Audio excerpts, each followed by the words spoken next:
आज से भी। लेकिन जरा सुनील जी, कांग्रेस पार्टी यहां इस अधिवेशन से क्या उम्मीद लेकर जाए? कांग्रेस के कार्यकर्ता, खासकर ग्राउंड लेवल कार्यकर्ता, वो क्या उम्मीद लेकर जाए? धन्यवाद राजीव जी। कांग्रेस के कार्यकर्ताओं को, कांग्रेस के नेताओं को, कांग्रेस संगठन को या कांग्रेस के साथ सहानुभूति रखने वाले लोगों को किस रूप में आगे बढ़ना है, इसका संदेश पार्टी के अध्यक्ष मल्लिकार्जुन खड़गे के भाषण में पूरी तरह समाहित है। सभी बिंदु उसमें समाहित है। और एक दिन पहले अगर राहुल गांधी की बिहार की यात्रा को अगर आप देख लेंगे और बिहार में जो उन्होंने कहा वह बातें भी पूरी तरह से स्पष्ट है। राहुल गांधी ने कहा कि विपक्षी एकता आवश्यक है। राहुल गांधी ने कहा कि सामाजिक सशक्तिकरण आवश्यक है। राहुल गांधी ने कहा कि सांप्रदायिक ताकतों के खिलाफ एकजुट होने की आवश्यकता है। राहुल गांधी ने कहा कि सरदार वल्लभ भाई पटेल, महात्मा गांधी, जवाहरलाल नेहरू के आदर्शों को हमें नहीं छोड़ना। यह कांग्रेस के लोगों के लिए बड़ा सबक है। मल्लिकार्जुन खड़गे ने भी सीडब्ल्यूसी के भाषण में जो बातें कही है वो उन बातों को भी कांग्रेस को गांठ बांधनी चाहिए।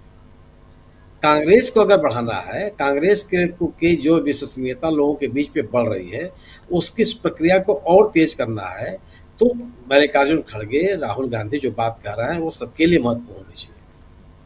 सांप्रदायिकता के खिलाफ कैसे लड़नी है और एकदम आमने सामने खड़े होकर के उनका मुकाबला करना है, ये आवश्यक है।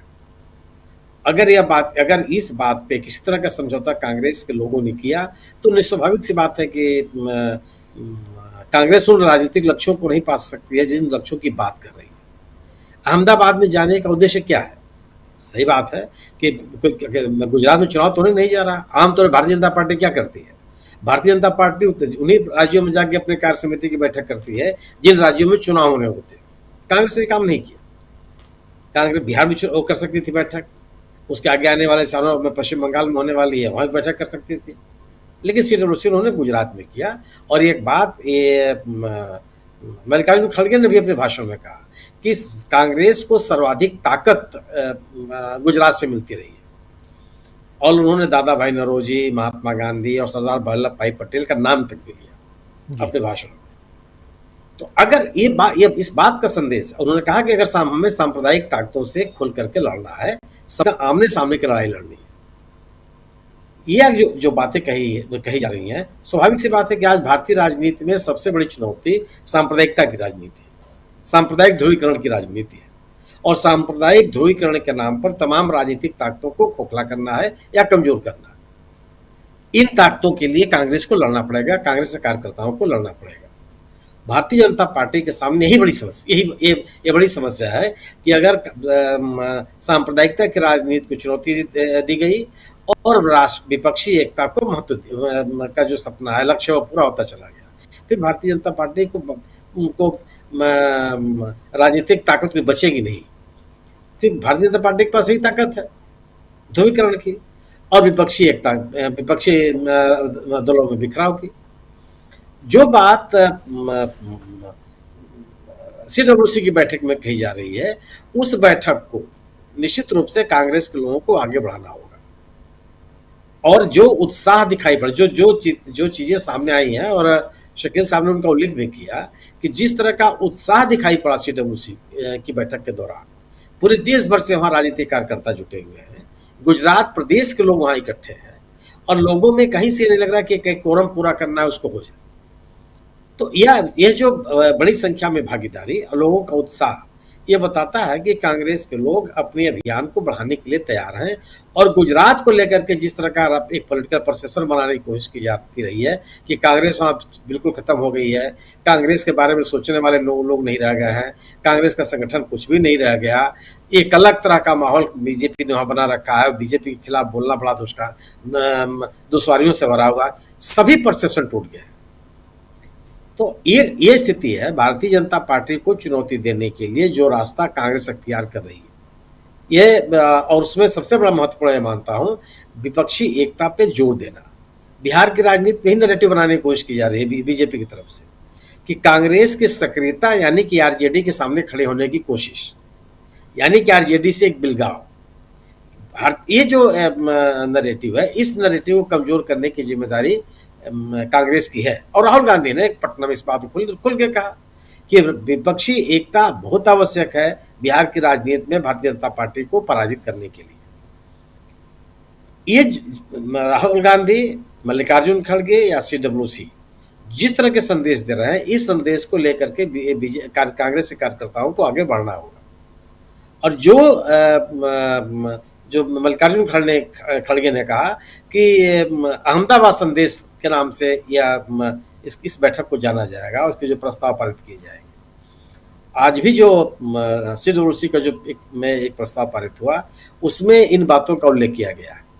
मेरा अपना मानना यह है कि कांग्रेस जिन बातों को बल दे रही है वो है विपक्ष की एकता और सांप्रदायिक ताकतों के साथ खुल के खड़े होने का आह्वान। ये दोनों ही मुद्दे भारतीय जनता पार्टी की राजनीति को चुनौती देने के लिए नितांत आवश्यक है।